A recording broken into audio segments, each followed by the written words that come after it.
It always starts at midnight, not a minute before, not a minute after. The old grandfather clock in the hall chimes its 12 solemn notes, and that's when my world tilts on its axis. My name is Alex, and for the past week, midnight has been my personal witching hour. It began subtly, a floorboard creaking upstairs when I was the only one home. I'd dismiss it, of course. Old houses settle, that's what they say. But this was different. It was a rhythmic creak, like someone pacing back and forth from one end of the empty guest room to the other. I'd stand at the bottom of the stairs, heart thudding against my ribs, listening. The pacing would continue for exactly 10 minutes, then stop as abruptly as it began. The second night, the television in the living room flickered on by itself. Static hissed through the speakers, a chaotic dance of black and white pixels illuminating the dark room. I wasn't scared, not yet. Just annoyed. I figured it was a power surge, a faulty wire. I unplugged it from the wall. But as I turned to leave, a voice whispered from the static. It was faint, distorted, like a radio signal from a million miles away, but it was clear enough to make out one word. Listen. Then silence. The screen went black. By the third night, I was on edge.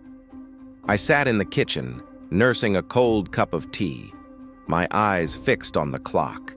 As the hands aligned at 12, a chill swept through the room, raising goosebumps on my arms.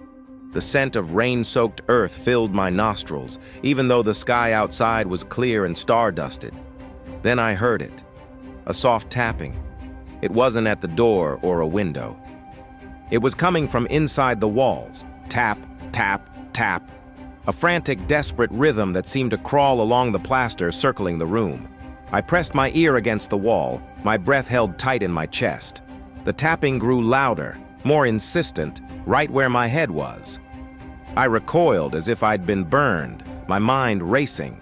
Was it pipes, rats, or something else entirely? The fourth night, I decided to fight back, or at least understand. I set up my phone to record, pointing it towards the hallway where the pacing always started. I sat on the couch, wrapped in a blanket, determined to capture whatever was happening. Midnight struck. The grandfather clock chimed. I waited. Silence. For the first time in 4 nights, nothing happened. A wave of relief washed over me, so potent it almost made me laugh. Maybe it was all in my head. Stress. Lack of sleep. I was about to turn off the recording when I heard a new sound. It was the faintest whisper of music. A lullaby coming from my phone. I picked it up, confused. The screen was black. I hadn't been playing anything. The lullaby was distorted, its gentle melody warped into something melancholic and eerie. I checked the recording. It was just 10 minutes of silent black footage. But I knew what I had heard. The music wasn't on the phone. It was coming from it. Last night was the worst. Night 5. I was exhausted, my nerves frayed to their breaking point. I almost welcomed the clock's chime, just to get it over with. This time, it was the mirrors. Every reflective surface in the house began to fog over, as if a hot breath was being exhaled upon them.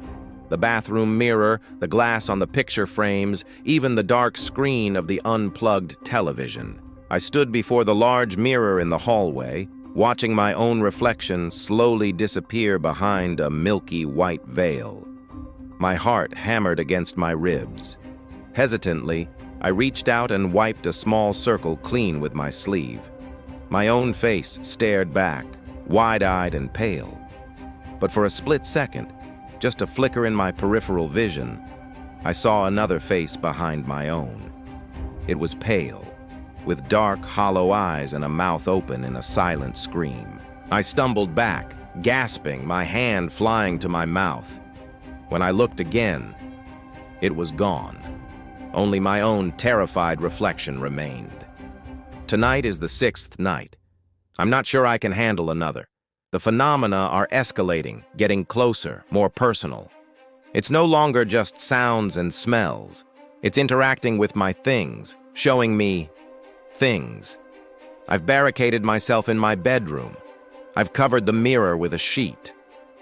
I've stuffed pillows against the door. I don't know what it wants.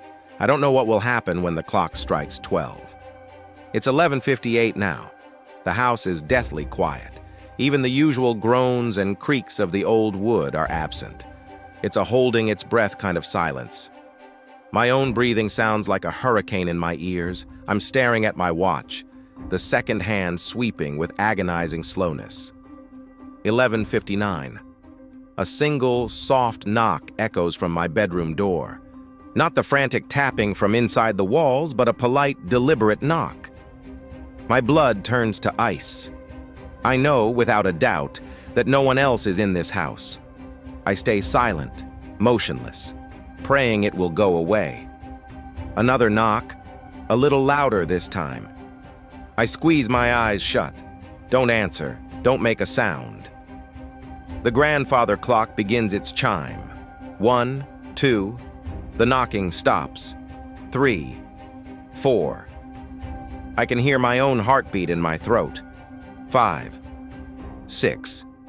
A floorboard creaks just outside my door. It's not pacing this time. It's standing there, waiting. 7, 8. The doorknob begins to jiggle, slowly, then more violently. The old brass rattles in its housing. 9, 10. I'm backed into the farthest corner of the room, my eyes locked on the door. 11.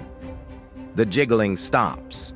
The final 12th chime of the clock rings out, and in the profound silence that follows, a piece of paper slides under my door. It glides silently across the wooden floor and stops in the middle of the room. My mind is screaming at me not to look, not to move, but I can't help it. My curiosity is a physical force pulling me forward. Shaking, I crawl across the floor. The paper is old, yellowed at the edges. There's writing on it, in a frantic, spidery script. I pick it up. My hands tremble so much I can barely read the words. It says, "Why did you stop listening?" And then, from the hallway, I hear it again. The faint, distorted whisper from the television static, but this time it's not coming from downstairs. It's right outside my door. And it's not just one word. It's a full sentence, whispered in a voice that sounds impossibly sad. "I just want someone to listen to my story."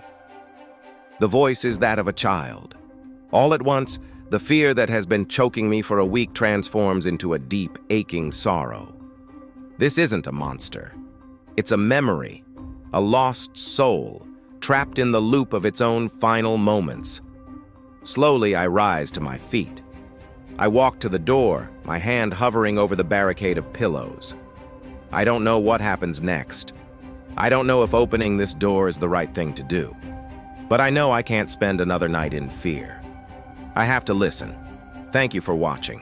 If you enjoyed this story, don't forget to like, subscribe, and hit that notification bell so you don't miss our next descent into the unknown. Until next time, stay curious.